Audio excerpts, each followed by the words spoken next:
Hello, ladies and gentlemen. Welcome to Calls. This is the 2023 American Express Data Dive Show. Got a lot in store for you all. We've got a lot of data to look at. If you hear the occasional rumble or see a flash of light, going to be streaming or live during a small little thunderstorm, which I didn't realize was going to happen until about a couple of minutes before the show. So that's always fun times. So don't mind that. Hopefully it won't be too much of a distraction for you all, because I know it'll distract me. Ooh, lightning. But anyway, lots of good stuff to get into. I want to thank everybody who came this morning to the Twitch stream. Had a lot of interaction. Was a lot of fun looking up the historical winners, patterns, see if we could decipher any such patterns, and went into a lot of good detail earlier today. So if you want to see that, go give me a follow over at Twitch. I went ahead and published that stream. Otherwise, let's get into the usual show. So all statistics provided tonight and every night are from fantasynational.com. It is the best resource out there. I simply believe that it's going to make you a much smarter gambler, much better DFS player, and they are working on a brand new special project. So now is a great time to join Fantasy National. I can't say it enough. I simply think it is the best tool out there. It's well worth your investment. Go check them out. You're going to love it. In the description to the video, there are links to all of my social media. This is Twitter and Instagram. Posted a little bit of research earlier today to Twitter. To be honest with you, there wasn't a lot in common among the winners of the American Express, at least dating back to 2016. 2016, remember, is the first year that this specific rotation of courses was introduced. La Quinta, Nicholas Tournament, and PGA West, Pete Dye Stadium course. So not a lot in terms of a pattern for the winners. We did also try to figure out of any kind of form coming in, whether that was specifically at the Amex or in other tournaments or anything to that effect. Not a lot there. So we've got quite a bit to get into, and posted whatever research that I found this morning and a little bit later throughout the day to Twitter. I need to get better about doing that to Instagram, so I will try to remember that later tonight. That's where those links and what content I put out there. Twitter is also where I put my betting card. This will be out usually after the show on Wednesday evenings, after I finalize my lineups and submit them. But my betting cards are always over on Twitter, so if you want to see those, give me a follow over there. And then Twitch, as I mentioned, is where I do a lot of my in-depth research, some of my alternate content, if you will. When baseball starts, it's going to be over on Twitch. Anytime I game, all of that. And just a kind of a more laid-back atmosphere, have some music going, all that stuff. So if you want to be a part of all of that, give me a follow over at Twitch. And then finally, we're live. Chat's open. I want to hear from you all. How much research have you done today? Did you look at the odds boards? I have not fired off any wagers yet. Well, I can't say that. I fired off one. It's my FOMO, so anytime Aaron Wise is in the field, he's just going to get a win bet. But no other wagers other than that. So have you looked at the odds board? Have you fired anything off? What are you wanting to see tonight? All of that. So put it in chat. But let's get into it. Let's dig into the data for the 2023 American Express. And we're going to start over at Fantasy National. And I went ahead and preset this to the beginning of 2022. And you'll see that we are now officially through today, meaning that the Sony was loaded. And I also tried to look at the Sony a little bit, or I did look at the Sony a little bit, only in terms of an overall or broad perspective. So if you want to see some of that, and if you want to see my critique of the mixed condition model from last week, I also did that earlier this morning. But the one big thing I was most interested in to see if the greens did indeed play fast. All 4 rounds were indeed labeled fast on Fantasy National. Curious, thanks for jumping into Twitch chat. Appreciate it. Hope your Monday evening is going well. So when I think about the American Express, and specifically for this week, we know that we're going to be on 3 short courses. Short being defined as less than 7,200 yards, especially in terms of a par 72. All 3 of these courses are short. They're all easy. So we're going to take a look at some broad strokes gained total categories first, and we'll dig in to some specifics here after that. So your top performers in 2022 on courses that were short are Patrick Cantlay, JT Poston, Brian Harmon, Andrew Putnam, Ben Griffin, Xander Schauffele, Will Gordon, Matthew Neesmith, Patrick Rogers, and Taylor Montgomery. So it'll be interesting to see how these rankings change from last night now that the Sony has been loaded. So I vaguely remember Brian Harmon, Andrew Putnam, Patrick Rogers. They were all up here in terms of strokes gained total when a course was short.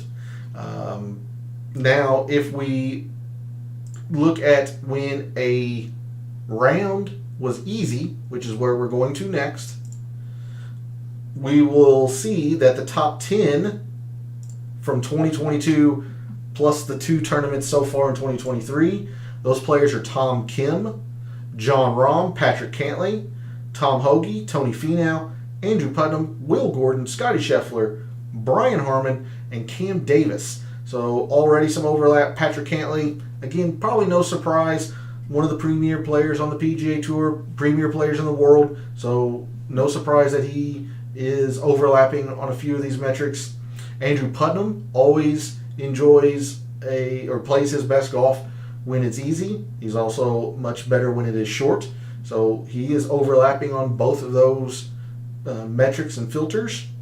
Brian Harmon, Patrick Rogers, who just misses the top 10 in terms of when a round is easy, was top 10 when a course was short. So obviously a very good fit here for the American Express.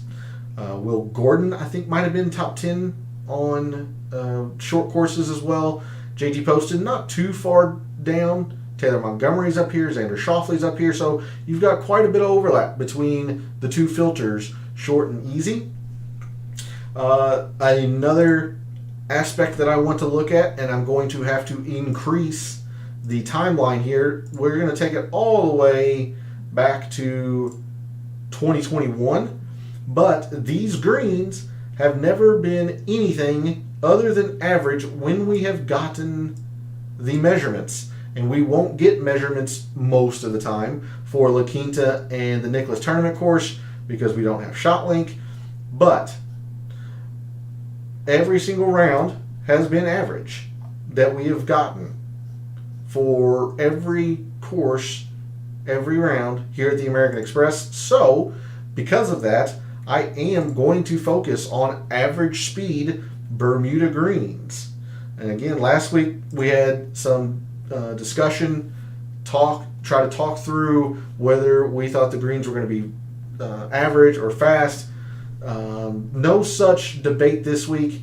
Again, every round that we have gotten has been average. So, in the past 2 years, our leading putters on average Bermuda speed greens have been Austin Cook, Brendan Todd, Aaron Baddeley, Ben Taylor, Patrick Cantlay, Robert Streb, Michael Thompson, Harry Hall, Jason Duffner, John Rahm, Kevin Tway, and Martin Traynor. So you start to see why Patrick Cantlay has played this event so well. Top 5 in both strokes gained total when it's short, top 5 when it's strokes gained total easy, now tied for fourth on average speed Bermuda greens. It just sets up very, very well for Patrick Cantlay. John Rahm generally putts slower greens better than fast. So yeah, there's a little bit of overlap in that regard as well. Something that I definitely want to share with you all, and I did not bring up Windfinder, and we'll look at that absolutely Wednesday evening before the DFS Tactics show, or at the beginning of the DFS Tactics show. But I took a look at Windfinder about an hour or so ago, and the wind is completely calm forecast-wise at the moment. Now, there does appear to be a lot of wind next Monday or Tuesday. But as of right now, Thursday through Sunday looks completely calm. A little bit chilly, actually. There is one day where a high is going to reach the low 60s, but mid upper 50 for highs this week in La Quinta is what is forecast. So again, I'm going to look at some calm winds. I generally don't do that, but some players just prefer to play or play their best when it's calm, or vice versa. So, now let's narrow this in. I knew that was a lot of rounds. So, in 2022, plus the 2 tournaments that have been played this year, the top performers when the winds have been calm have been Patrick Cantlay, Scotty Scheffler, Xander Schauffele, Tom Kim, Jon Rahm, Jason Day, Brian Harman, Martin Laird, Matthew Neesmith, and Tony Finau. You see here a lot of ball striking. To be expected, whenever you are trying to approach the green, you can handle probably sustained winds. It's the gusts that really throw off your confidence. Everything about it, just gusty winds is havoc for golf. So when the winds are calm, generally speaking, the best ball strikers are going to rise or flourish in those situations. And it probably will be no difference this week, especially since this is a ball striking course. We did look through a little bit of course performance last night. Martin Laird has never played this event well, which was surprising, at least to me, because as a ball striker, you would think that he would favor a ball striking course. He just never has played this event well. So something is probably going to have to give there in terms of calm versus poor course performance. Let's see, other players here. Again, Patrick Cantlay, number 1 in strokes gained total, 5th in approach. So he's been there on literally all 4 metrics that we have looked at so far this evening. Jon Rahm's been in there 3 of the 4. Tom Kim, Xander, lots of overlap here among the broad perspective statistics that we're looking at this week, especially in a strokes gained total environment. Before I go any further, I do want to mention that I have seen 3 field changes so far. That's not counting the sponsors exemptions. There have been sponsor exemptions as well. But the 3 field changes, Chad Ramey, Chris Stroud, and Kyle Stanley have withdrawn. They're not going to play this week. They've been replaced in the field with Charlie Hoffman, Dylan Wu, and Martin Traynor. Those are the 3 field changes that I have seen. And then sponsors exemptions, Kevin Chappell, Wesley Bryan, and Aaron Baddeley. I might have, again, I'm just going to focus this camera slightly. I might have Aaron Baddeley and Martin Traynor flipped. Martin Traynor might be on the sponsors, and Baddeley is in. Baddeley's in from his top 10 last week at the Sony. So, however they got into the tournament, that's who is playing this week at the American Express. I've removed this filter. Let's take a look at Pete Dye. I meant to do this a little bit last night and didn't get to it or forgot to get to it. And we're going to have to expand the timeline again. Not a lot of total rounds for Pete Dye, at least in one calendar year. So just like I did with the average speed Bermuda greens, I'm going to go back to the beginning of 2021 to get the Pete Dye data. And even though there are only 2 rounds that are guaranteed to be on Pete Dye courses, Sunday, if a player makes the cut, Sunday they're playing the Pete Dye course, guaranteed. So, since the beginning of 2021, your top performers on Pete Dye courses have been Brian Harmon, Patrick Cantlay, Sung Jae, Siwoo Kim, Will Zalatoris, Scotty Scheffler, John Rahm, Doug Gim, Tony Finau, and Cam Davis. And for those who are curious that are perhaps wondering what courses are included in that data set, Harbor Town, where the RBC Heritage is played. Of course, the Stadium course, where we are at this week. TPC Louisiana is included in the database. It has not been part of the solo course information in a while. TPC Louisiana is where they play the Zurich Classic. It is also a Pete Dye design. You have TPC River Highlands, which is the Travelers. TPC Sawgrass, the Players Championship. And then you have a couple of places where a major has been held. Whistling Straits, Crooked Stick. So those are the Pete Dye courses that are comprising this data. Did I accidentally click off of something? Looks like it, maybe. So anyway, I wanted to make sure I gave you a look at Pete Dye courses. Oh, I clicked Sawgrass. That's what's throwing me off. Apologies. There we go. So let's get into a few more specifics here. Let me narrow in the data for you. Since the beginning of 2022, let's take a look at strokes gained approach. It's a lot of data, but again, I don't feel terribly confident going from the fall just yet. I'd like to get some of these players a few more rounds before I stick to strictly the fall forward. I'm talking about players such as Carl Yuan, Ben Taylor, other like Matthias Schmidt, other Korn Ferry Tour grads. I'd like to get them a few more rounds before we go from the fall forward. I'll probably do that starting in February. Just get the entire month of January in there, because some players just don't play in the fall at all. So I'll probably start doing fall forward. Moving on into February. But for now, I'm going to grab all of 2022, even though it is a lot of rounds.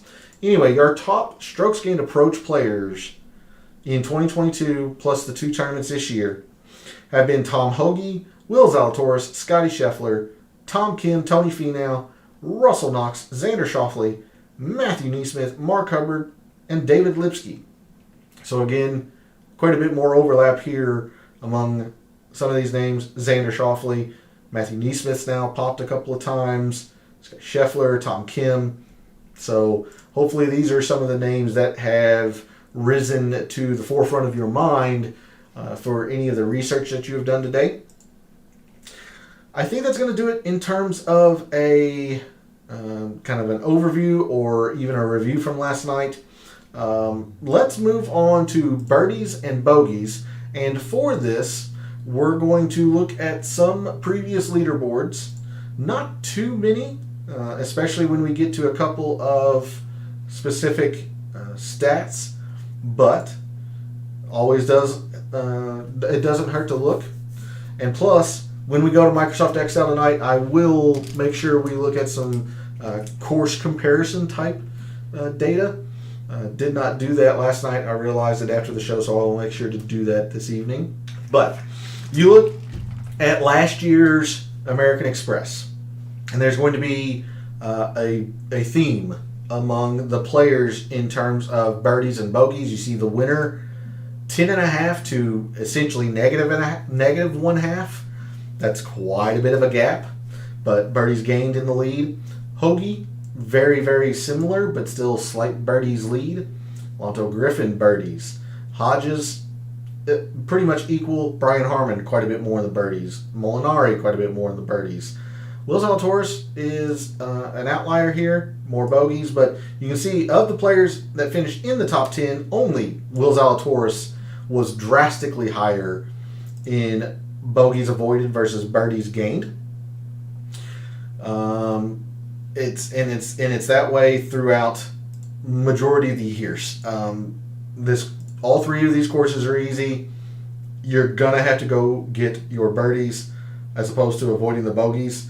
Again, Michael Thompson in 2021, a fair amount of bogeys, more than birdies, but he's one of three players in the top 11 with more bogeys than birdies. So you had 90% in 2022, and now 8 of 11. That's 78% in 2021 that are more birdies gained than bogeys avoided. But you notice that Eagles, for as easy as these courses are, I mean, Eagles do happen, but they're not mandatory by any stretch of the imagination. I believe it's the La Quinta Country Club that does yield an eagle on 3 of the 4 par 5s at a decent clip, meaning 3.5% or more. But the Stadium course, it's a few birdies, quite a few birdies for the par 5s, but not a lot of eagles. Same for the Nicklaus Tournament course. So eagles, not mandatory to look at. So that's why we're going to be looking at birdies or better. I'm going to reset this to 2022, get ready for the next stat. But a couple of different ways we can look at this. Let's go ahead and look at birdies or better when a round is easy to par. And again, I always prefer to match up scoring stats or scoring metrics, say birdies, eagles, opportunities, all that. I like to or prefer to match them up with filters that are on scoring as well to keep it consistent. So the top birdies or better gained players in 2022, plus the 2 tournaments this year, when a round is easy. Those players have been John Rahm, Patrick Cantlay, Tom Kim, Tony Finau, Cameron Young, Taylor Montgomery, Tom Hoagie, Scotty Scheffler, Davis Riley, and Xander Schauffele. So a whole lot of overlap from a lot of the metrics we were covering in the strokes gained page view. And you can see just the sheer amount of correlation between birdies or better and birdies gained among these players.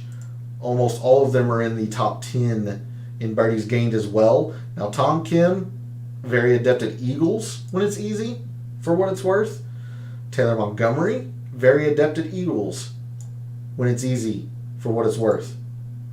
But certainly going to be looking more so just at birdies or better gained. If we take a look at opportunities, and again, a reminder that an opportunity gained, defined by Fantasy National, is a player that hits the green or fringe in regulation 15 feet or less to the hole. So it's a pretty good kind of catch-all statistic in terms of proximity, birdie chance, putting, all of that. Well, putting maybe not so much. It's just showing who has given themselves the opportunity to score. But yeah, in terms of opportunities gained, Patrick Cantlay, Tom Kim, Tony Finau. Now the 2 players that are in the top 10 here in terms of birdies or better and not giving themselves a lot of opportunities have been Taylor Montgomery and Davis Riley. So interesting to see that. Taylor Montgomery doesn't seem to be giving himself many opportunities at all, but yet when he does get them, he converts them. So take that information for what you will. And another way we can look at this data is to look at birdies or better when a course is short. So let's go ahead and do that as well. In 2022, plus the 2 tournaments this year, when a course is short, our top birdies or better gained players have been Patrick Cantlay, Cameron Young, Taylor Montgomery, Stuart Sink, Ben Griffin, Cam Davis, Carl Yuan, Sam Ryder, David Lingmars, and Will Gordon. So a lot of the same names up top, and then quite a different list of names. Stuart Sink, I think that might be the first time we've mentioned him this evening. Carl Yuan, Cam Davis might be the first or second time. So you can see, even though we're looking at the same statistic, if you change the filters, it will adjust your perspective of what you're seeing. Don't think I want to do too much with Calm or Pete Dye. Probably not even Jack Nicklaus, because I'm thinking about Jack Nicklaus only because I believe La Quinta is also a Jack Nicklaus design, so half the rounds would be on Jack Nicklaus, half would be on Pete Dye. But I'm still looking at the birdies are better when it's easy. So there's that list again before we move to the next statistic. But a whole lot of overlap, particularly on strokes gained total when it's easy.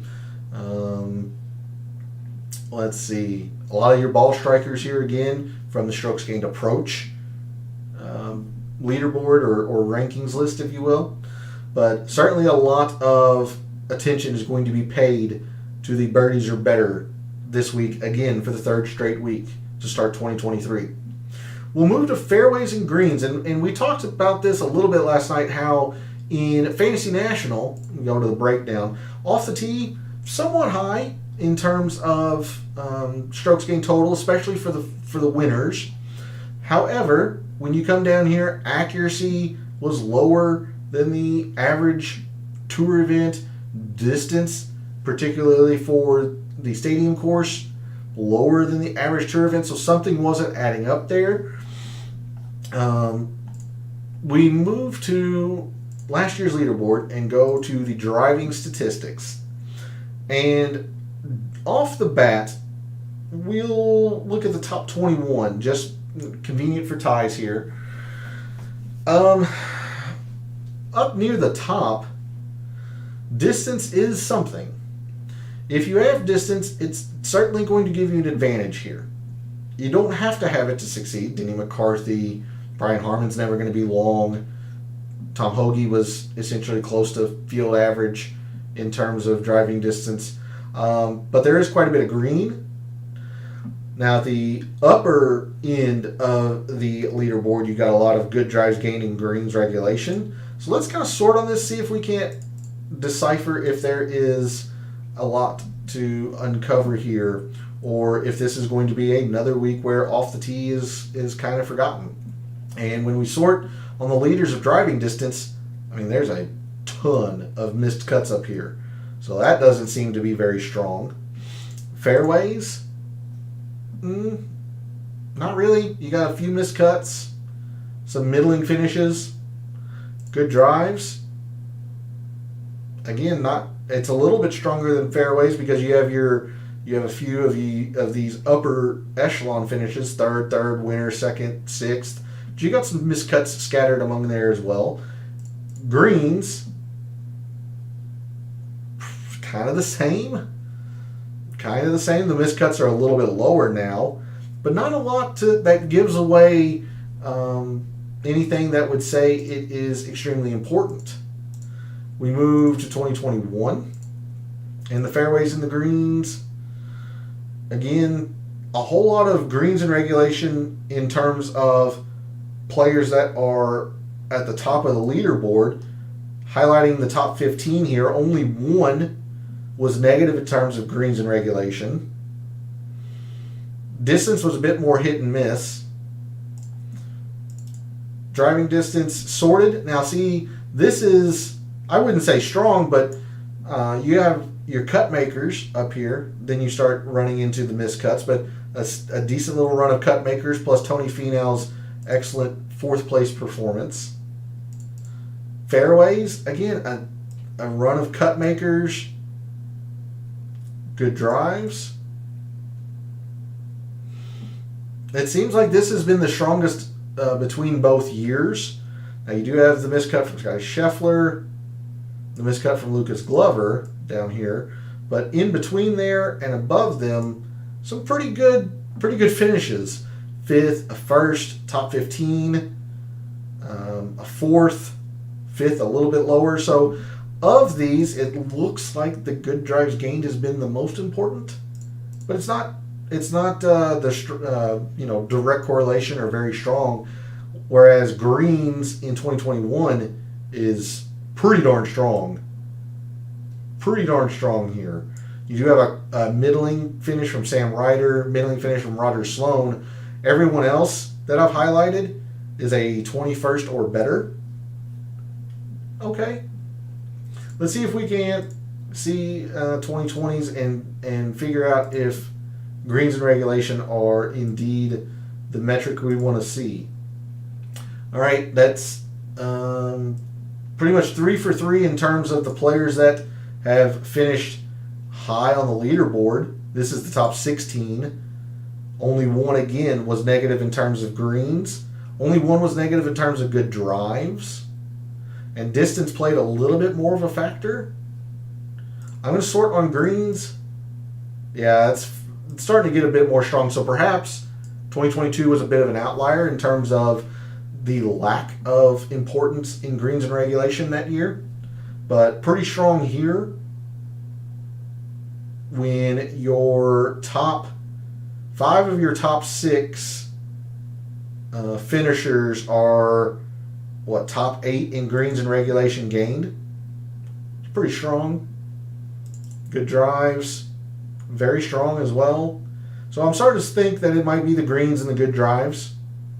That is what we're going to look at in terms of driving metrics this week from these 3 years. And again, we'll go to Microsoft Excel and get some numbers to this data. But I'm starting to see greens, good drives. Greens would actually make a little bit of sense. 2 of these 3 courses, the greens are small compared to the average tour course. So smaller greens, if you're able to hit them, you're getting an advantage. So I still have the easy filter on. So let's go ahead and take a look at both of those. I'm going to start with greens and regulation when it's easy. Your top performers in that regard: Scotty Scheffler, John Rahm, Tony Finau, Dylan Wu, Jonathan Vegas, Aaron Rai, Tom Kim, Ryan Armour, Matthew Neesmith, and Martin Laird. Good drives gained. The bottom 5 there, Laird, Neesmith, Armour, Tom Kim, and Aaron Rai, are all top 10 in good drives gained when it's easy. It's not to say that the top 5 aren't good, they're just not inside the top 10. Okay. Notice that at the extreme top here, you've got a lot of distance. All right. If we look at greens and good drives on short courses, let's see how this changes the rankings. So our top greens and regulation players when a course is short: Matthew Neesmith, Russell Knox, Adam Hadwin, Taylor Pendrith. 4 brand new names already, I think, from when it was easy. Scotty Scheffler, JT Poston, Matthias Schwab, Siwoo Kim, Joel Damon, and Xander Schauffele. So quite a new list of names here, looking at greens when it's short versus greens when it's easy versus other metrics when they're easy or on short courses. So I will be interested to see what the Microsoft Excel data tells us regarding driving statistics. Because I know strokes gained off the tee, while the bars looked high relative to the other metrics here, especially in terms of strokes gained around the green, overall, strokes gained off the tee, data-wise, isn't supported in terms of being a very important factor, at least for the top finishers. So I'll be interested to see what the data says. But it looks like we're going to be looking at some greens in regulation, maybe on short courses, maybe when it's easy, but greens in regulation in general is what we are looking at. Now this next, the next metrics, proximity, is something that I would like to really dive into. Don't think we're really going to be able to gain or glean all that much from proximity. Reason being, the Nicklaus Tournament course and La Quinta don't have shot link. And if we don't have shot link, we won't be able to get proximity data. So all of these numbers here are from the stadium course, the 2 rounds that the players played the stadium course. So I don't know how much emphasis we want to put into that, but I will certainly show it just in case you want to add some proximity in your rankings. This is from 2022. Looks like, I don't know, that's kind of tough to say. You've got some decent performances in varying degrees from 150 to 200 plus. Total prox is also somewhat strong, I suppose. If we sort, yeah, again, like this is just a good run of cut makers, but nothing stellar. I mean, you got a bunch of miscuts up here at the top, so 75 to 100 doesn't feel all that strong. 2 miscuts high, but you got some cut makers. The majority of approach shots come from 150 to 175. 25% or a quarter of the approach shots at the stadium course specifically, not throughout the tournament, but stadium course specifically, come from this range. But again, I don't see the importance of it. You got miscuts really, really high on the rankings for the players that did well from 150 to 175. So I'm just not seeing too much in terms of proximity. And for the reasons that I mentioned, that we are only getting 2 rounds at most of data here, not sure I want to do too much with proximity. Having said that, for your information as the viewer, I'm not going to do anything with proximity this week, but in 2022, plus the 2 tournaments, your top performers at the most common approach shot length here at the American Express, or specifically the stadium course, have been Will Zalatoris, Justin Lauer, Justin Rose, Tom Kim, Matthew Neesmith, John Huh, Lee Hodges, Ryan Armour, Mark Hubbard, Satoshi Kodaira, Carl Yuan, and Scotty Scheffler. Again, I'm not going to put I shouldn't say too much. I'm not going to put any emphasis into proximity, but for your information, there is that list. Let's move to par 3s, 4s, and 5s, and then we'll go on to Microsoft Excel. Par 3, I got 2022 still, so par 3 efficiencies. Reminder that across all 3 courses, you have 5 par 3s measure here, 2, and 5. So, if we sort on par 3s, doesn't look all that important for 2022. If we look at specific lengths, 150 to 175 doesn't look all that important. 175 to 2. Now you've got your cut makers. A lot stronger in terms of correlation between this range and this range, even though there's only 2 that measure to these ranges on the scorecard. You got a max of a 2.3, max of a 3.3, 200 to 225 is a 3, but less correlation. So it's odd to see that the 175 to 200 seems to be the strongest in terms of finish correlation, yet has the fewest holes here. If we go to 2021, par 3. All right, so there's some stronger numbers. Like look here, 5 of your top 6 in 2021 In par 3 performance, top 10. And you had some decent amount of success down here as well in your, say, 12 to 15th range for par 3s. Okay. 3.3 was the max, and you got a lot of strong correlation there. Max of a 2.3 and less correlation. A 3.9. And that's a whole lot. He dominated those par 3s. So, if anything, it looks kind of maybe like the 150 to 175, perhaps. But total par 3s, absolutely. And we've seen that across the Stadium course and La Quinta and Nicklaus as well. Par 3s are just important at this tournament. They're just important at this tournament. Yeah, look, I mean, all but one of the top 16 were positive in terms of par 3s as well in 2020.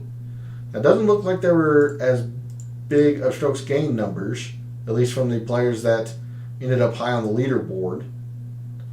150 to 175. Ew, that doesn't look strong at all. 3.8 max there. 3.1. 4.5. So the biggest number consistently has been in the 200 to 225, but it hasn't led to a whole lot of success directly. So my thinking is it's probably going to be just straight up strokes gained par 3. So, yeah, I'll leave it at the entirety of 2022.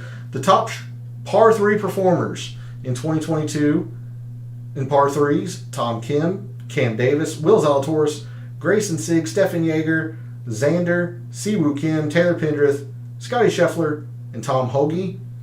If we look across at the 3 lengths that the par 3s are here, Tom Kim, very, very good at all 3. Top 20 in all. Top 5 in 2 of the 3. Very strong. Xander Schauffele is very good at all 3. Top 25 in all of them. So somebody who's probably taking advantage of the par 3s here. Adam Hadwin. Top 35 in all of them. Again, top 35 doesn't sound great, but 35 out of 156 players is still top, better than the top 25%. So nothing to be ashamed about there. But it looks like the majority of your the players this week have 1 to maybe 2 outstanding lengths, and then middling to poor on another one. I would focus on probably the 200 to 225, probably. But again, we're going to go to Microsoft Excel and see if we can decipher which of these is the most important here shortly. Par 4s. These are quite mitigated in importance. And I'm going to tell you now, there's really 1 length of par 4s that are going to matter. But again, just as a reminder, there is 1 from this length, 9, 12, and 8. So 1, 9, 12, and 8. Majority of your approach shots, majority of your par 4s fall between 400 and 450 yards. Sorting on par 4s, you've got decently strong in terms of total par 4s. Decently strong, and 11 in total. 8.2 is the top, but less correlation. 6.2, not strong really at all. 4.1, and a couple of missed cuts even up here. So again, looking like it would be the strokes gained par 4. If memory serves, I think 2022 was an outlier. If we look at 2021 and par 4s, again, heavy emphasis up top of the leaderboard. But 350 to 4, a little bit stronger to 4.6. You do have a 5.5, yeah. Okay, this is what I remembered. Every single player that was in the top 10 of performance in 400 to 450 yards had a T21 or better. Just very strong in that range. And then the biggest number is actually in a 5.7 from the 450 to 5s, but it's not nearly as strong in terms of finishing correlation. So I'm gonna forego 2020 just because I've been talking already for quite a bit, and I still have a lot in Microsoft Excel to show you. But in terms of par fours, we're mainly going to be focusing on 400 to 450. But I'll show them all, and again, just double checking I don't have any other filters. Our top par four performers in 2022 plus 2 tournaments this year: Jon Rahm, Tony Finau, Scotty Scheffler, Xander, Brian Harman, Cameron Young, Will Zalatoris, Taylor Montgomery, Andrew Putnam, and Patrick Cantlay. Scanning across, I mean, Patrick Cantlay is top 10 in all 3 of the specific lengths here at the Amex. Scotty Scheffler is top 16 in all 3. Xander Schauffele's top 11 in all 3. Brian Harman, top 18. Cameron Young, top 30 in all of them. Zalatoris, top 21 in all of them. Those are the players we're going to be focusing on in terms of par 4 metrics this week, and see how important we think par 4s are going to be. Then finally, par 5s, and I'll cover this very, very quickly so we have enough time for Microsoft Excel. Par 5 efficiency. Again, on the scorecards, you have 8 that measure from 500 to 550, 4 from 550 to 6. So 75% of the par 4s here, 25% there.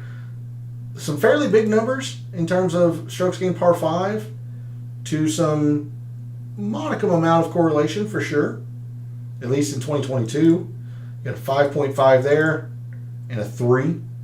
And you see there, the 550 to 600 leads to no correlation at all.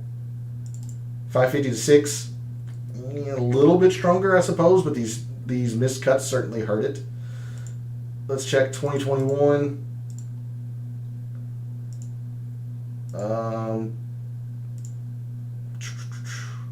Okay, so Siwoo, who won, probably led in par 5s. Yeah, tied with Answer. Again, some pretty strong correlation for total par 5s. You got a 4.2. Again, fairly strong. And a 2.8. So, for the players in this year's field, top performers in par 5s: Patrick Cantlay, Scotty Scheffler, Cam Davis, Sung Jae, Johnny Vegas, Stephan Jaeger, Keith Mitchell, Sahith Theegala, Kyle Westmoreland, now there's a name, and Tony Finau. Scanning across the 500 550, Patrick Cantlay, first and first, total and specific length. Sung Jae's 3rd and 4th. Stephan Jaeger, 6th and 7th. Mitchell's top 10 in both. Theegala's top 10 in both. All right. Johnny Vegas, 5th and 12th, honorable mention. Absolutely. Patrick Rodgers, probably an honorable mention. 14th and 11th. Matthew Neesmith, honorable mention. And then finally, Jon Rahm's top 20 in both total and specific length. So I will keep Fantasy National up in the back in case we want to take a quick gander at it. But let's move on over to Microsoft Excel. Let me change the view for you all. What I did not show you last night, this is the comparison course spreadsheet. And just a reminder that whatever statistic is shown across that tournament is how important it is at that tournament versus the average course. So for this week at the American Express, off the tee is supposedly 33.6% less important than the average full field course. But again, we saw how high that bar is in Fantasy National, so something isn't adding up there. In fact, across all of the strokes gained, these numbers are deflated in value. So very interesting to see that there's not a predominant shot type here, meaning that there's a lot of ways you can get around at the American Express. Now, the most important is still strokes gained approach, followed by off the tee. Now, It says negative, but again, look at it in relation to each other. These two are pretty clearly the most important. And that's where I'm going to be putting my focus on for this week. If we move to driving statistics, look here, distance, 55% more important. Fairways, 18.5% more important. Greens, 6.5% more important. So it's very odd to see fairways and distance be this positive, yet off the tee is still negative. Again, it's just stressing the fact that there's more than one way to get around here at the American Express. The more I looked at the leaderboards, the prior leaderboards, the more I'm thinking it might be greens.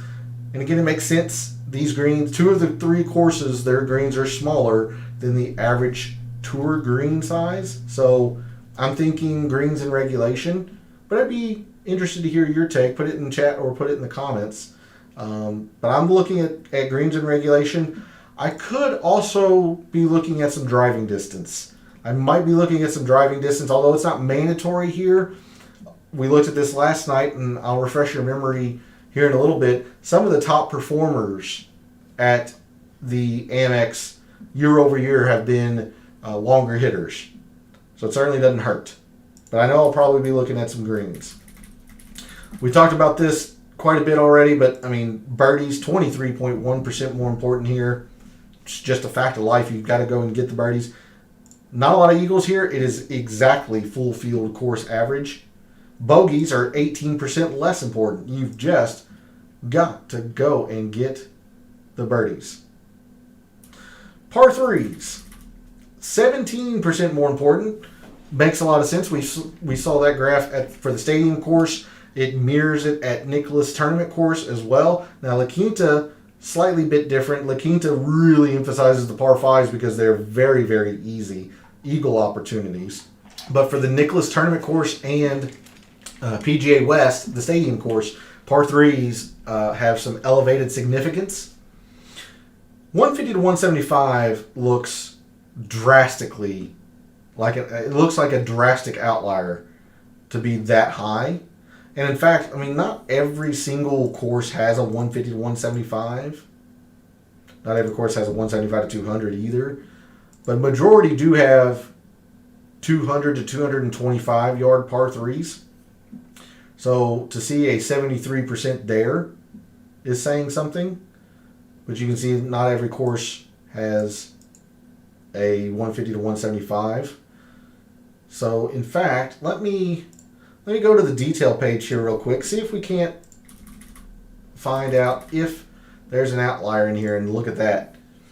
All 4 of these seem to be fairly consistent with each other. And you've got this pretty humongous outlier here. If you remove that, it takes it down to double the importance. So still a lot. Didn't reduce it as much as I would have thought. But that certainly is a very, very high outlier. Looks like the par 3s in 2019 are getting suppressed compared to the other years because there was a significant drop in 175 to 200. Also something to keep in mind. But, again, just another emphasis here. There are 5 par 3s that measure to this length, 5 par 3s that measure to this length. So, the more I think about it, the more I just kind of want to focus on par 3s and not corner myself and have the opportunity to pick the incorrect length that matters and just go with something that I know is going to matter in strokes gained par 3. That's where I'm leaning early on in the week for my mixed condition model. But clearly, if you want to focus on a range, it's one of these two. I think strokes gained par 3 is going to be the way to go. Moving to par 4s. The par 4s in total are actually slightly less than course average in terms of importance, but the shorter ones are where you make up a lot of ground, especially in the 400 to 450, as I mentioned when we were covering par 4s in Fantasy National. So the average is a 4.03. You do have one more full shot of importance between 400 to 450 than 350 to 4. So I would be am going to put my focus. I realized I was looking at the wrong tournament. Holy smokes, it's even bigger of a discrepancy. My apologies. I didn't realize I was looking at the wrong tournament. Like, look here. 2.05 to 0.94. Again, more than that one full shot of importance. Putting it in 400 to 450. And you had a very low outlier last year in terms of 400 to 450 importance. So historically speaking, the most prominent range has been 400 to 450. Okay, I did have the correct tournament for the par 3s. So something just got reset to the top. Sorry. Yeah, I'm thinking it's 400 to 450 for the American Express in terms of par 4s. I might put maybe 5% in all of total par 4s because, I mean, they are pretty evenly split. Remember, 1% par 4 measures to this length on scorecards of all three courses. So 1, 9, 12, and 8.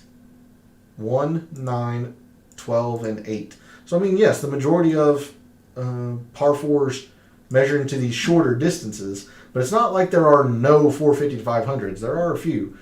So I might put maybe say 5% in par 4s, but I think the main range is the 400 450. Then finally, look at par 5s. 17% more important. These three courses are easy. You're going to have to get your birdies here on these par 5s, particularly at La Quinta.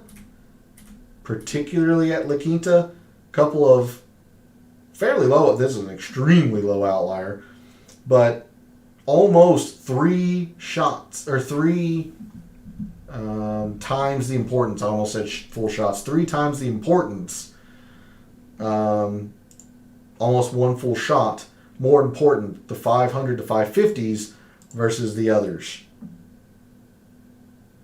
So that's a look at some of the specific course data for the American Express. We will move to, again, the strokes gained by, or strokes gained total early look file, I call it. We'll start sorting on some of these metrics that we think are going to be the most important here. Let's start by strokes gained approach and who has led specifically at the American Express in their career. Again, a lot of players with one event. So, in fact, let me filter those out. I want to see who has played this event often and played them well and what they've done. So, look here. Siwoo Kim, your champion in 2021. Leading in strokes gained approach of the players that have played it multiple years in the past 5 years. Patrick Cantlay, again, very, very strong performance. Cam Davis has played this event very well, high in strokes gained approach. Doug Gim, while he doesn't have the outstanding success, he is 2 for 3 here, making the cut. Tony Finau, 3 for 3. Andrew Putnam, 5 for 5. Adam Hadwin, 4 for 4. Lots of success. Sungjae, 4 for 4. All being done with the irons. Very important to note.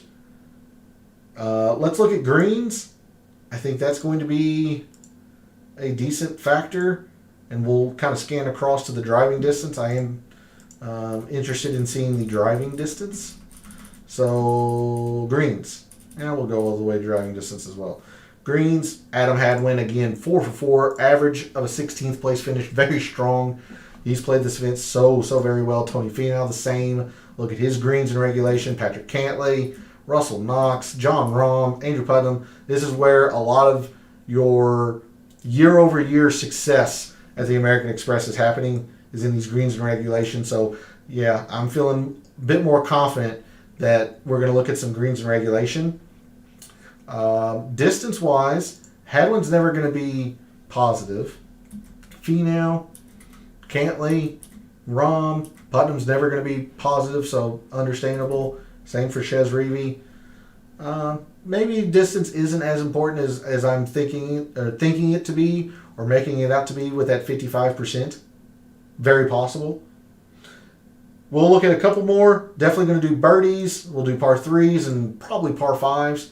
So birdies gained. Who's done the best at getting birdies in the past 5 years here at the American Express? Tony Finau. A lot of these same names. Tony Finau, Patrick Cantlay, Siwoo Kim, Jon Rahm, Cam Davis, Adam Hadwin. You just see the players that are playing the best.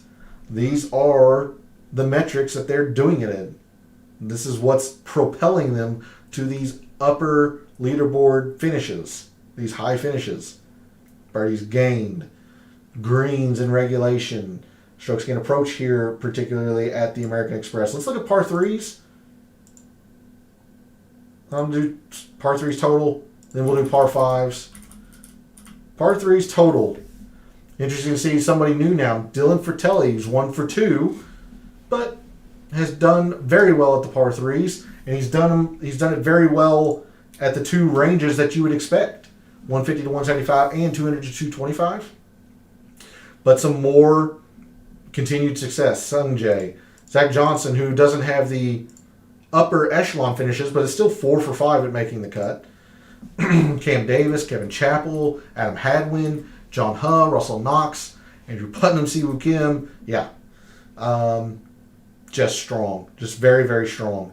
And then finally, we'll look at par 5s. And there. So par 5s. I mean, again, it's these same names we've been talking about. Siwoo, Scotty Scheffler, Cam Davis, Jon Rahm, Patrick Cantlay, Tony Finau. Now there's James Hahn, 3 for 5. Quite a bit lower in terms of average finish, but I would still say mildly successful here at the American Express. Hankley Biota has played this event fairly well, to be fair. Brian Harman well. Patrick Rogers. Harris English, 3 for 3. Okay. Little less dominance in terms of average finish in the par 5s than the other categories. All right. Let me resort this on the average finish. I have one more thing to show you all, running a tad bit over time, but I want to make sure I show you last year's mixed condition model. That way we know what can be improved, what might need to change, all of that. So I'm going to remove this filter, bring in the players that actually have only played it once. Let you take a look at that while I bring up the last file for you all this evening. Should have had it up already. Didn't, things like that happen. All right, so last year's American Express mixed condition model, I would say is middling to decent. Yes, I did have a few missed cuts up here in the top. Corey Connors, Hayden Buckley, Johnny Vegas, Taylor Gooch, but Jon Rahm, Russell Henley, like all of these players, top 15. There's a top 10, a top 25, top 15. Hudson Swafford was 22nd, who ended up winning. So I was probably higher. There he is. I was probably higher on him than others in the community, the analytics and gambling community. I don't want to say that I was the highest. I imagine I was. So, I would say that this is mildly successful. Like I said, middling to decent. I did have quite a few missed cuts up here. But the cuts, or the players that did make the cut had very, very strong finishes. And the fact that Hudson Swafford winning the tournament, being 22nd, not too far down in the rankings to hurt. 20% strokes gained approach, that seems a bit excessive. Might drop that percentage, but certainly something we're going to focus on. I did put 15% in the 400 to 450 par 4s. I had 15%. Birdies are better when it's easy. Now, I had the last 24 rounds. I'm definitely going to change the filters, but the fact that I was focused on the same metric and filter gives me confidence, especially since it was fairly decent. I had strokes gained total, easy to par, 10% that I'm definitely going to get back. I'm not going to do anything with strokes gained total this year in my mixed condition models, but we can sort and see how that did. So there's 10% I'm getting back. Look, I did have 10% in off the tee. All right, so I did have quite a heavy emphasis in terms of ball striking. 10% in par threes, that actually seems maybe a little light. I could justify seeing a 15% there. Had 10% in par fives. Again, I could see 10%, 15% maybe. 5% in Bermuda putting. I don't know how much that's going to play a factor. If I do anything at all, it's going to be specifically average green speed Bermuda putting, but no more than 5%. So I might change the filter. And then I did have 5% in greens. That seems like it might need to rise a little bit. Let's sort on the actual leaderboard, the results of the American Express last year, and see if any of these led us astray. Any of these metrics led us astray. I think you all can see that. So let's just look at the top. I'm going to have to do the top 21, just convenient for ties here. Let's see, that's an average of a 70, so approach leading into the tournament really didn't give a whole lot away. 400 to 450 par 4s, 67, that's not exactly high. Birdies are better, 66. Interesting to see strokes gained total when it's easy, 65. So again, kind of the theme for this week, there's just a lot of ways to maneuver around the American Express. This is a 63 in total. This is a 56. So this has been the strongest. Par threes so far has been the strongest in terms of the players that finished in the top 21, again, just for ties, and what they were ranked coming into that week. Par threes has been the strongest. Par fives was not at all. That's been the worst. Putting, 72. That's second worst. Greens is getting cut off. I apologize. I'll just tell you the number. It's 65. So clearly the par threes were the most important of the metrics that I put in the mixed condition model last year, and those who finished in the top 21. That was the most important, but not a lot of direct correlation, not a lot of strong numbers other than the par threes. So I've got I think I have some wiggle room here. I'm definitely going to be maneuvering this 10%. Approach seems probably a little bit too heavy. 400, 450 is correct. I don't know if that means I need to lower the percentage there. Might need to up some greens and regulation, although last year it didn't lead to a whole lot of correlation. Okay. Yeah, so there's a look at last year's mixed condition model.